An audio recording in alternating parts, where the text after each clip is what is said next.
កាលពីព្រេងនាយមានព្រៃព្រឹក្សាដ៏ស្រស់បំព្រងមួយដែលជាជំរកនៃសត្វរាប់ម៉ឺនប្រភេទនៅទីនោះមានទន្សាយមួយឈ្មោះពៅដែលជាសត្វមានប្រាជ្ញាឆ្លៀសវៃលើសសត្វទាំងពួង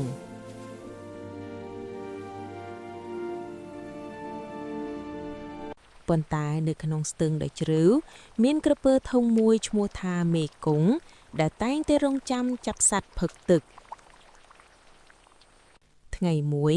ពៅចង់ឆ្លងទៅស៊ីស្វាយទុំនៅលើកោះកណ្ដាលទឹកនោះប៉ុន្តែគេមិនចេះហែលទឹកទេ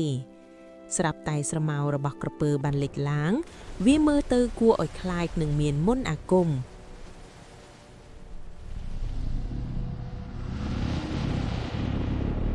តែពៅមិនខ្លាចទេ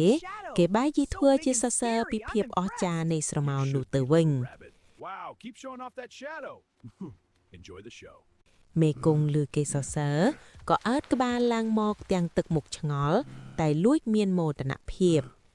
ពៅប្រាប់មេគង្គថាបងក្រពើអើយស្រមោលបងធំជាងខ្លួនបងទៅទៀតនេះពិតជាស្ដេចទឹកមែនមេគង្គខំដេញចាប់ស្រមោលខ្លួនឯងវិលវល់ក្នុងទឹកធ្វើឲ្យរលកបោកបក់ខ្លាំងពៅប្រើល្បិចថាបើសិនចង់ដឹងថាអ្នកណាធំជាង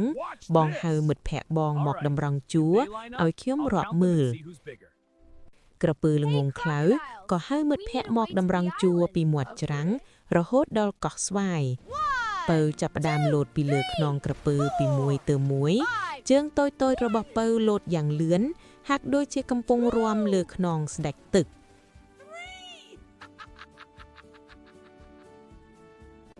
គ្រាន់តែដល់មាត់កោះភ្លាមពៅស្ទុះទៅបេះស្វាយទុំមកស៊ីយ៉ាងឆ្ងាញ់ពិសាពួកក្រពើនាំគ្នារងចាំឲ្យពៅរាប់បញ្ចប់ប៉ុន្តែពៅបែរជាអង្គុយសើយសប្បាយទៅវិញពៅស្រែកប្រាប់មេគង្គថា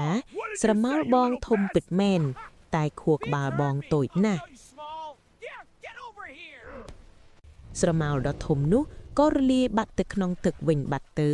បន្សល់ទុកតែភាពខ្មាស់អៀនទៅវិញព្រះអាទិត្យរៀបលិចពៅក្រវីដៃលាពួកក្រពើទាំងក្តីរីករាយនៅលើកោះដ៏ស្រស់បំព្រងរឿងនេះចង់អប់រំយើងថា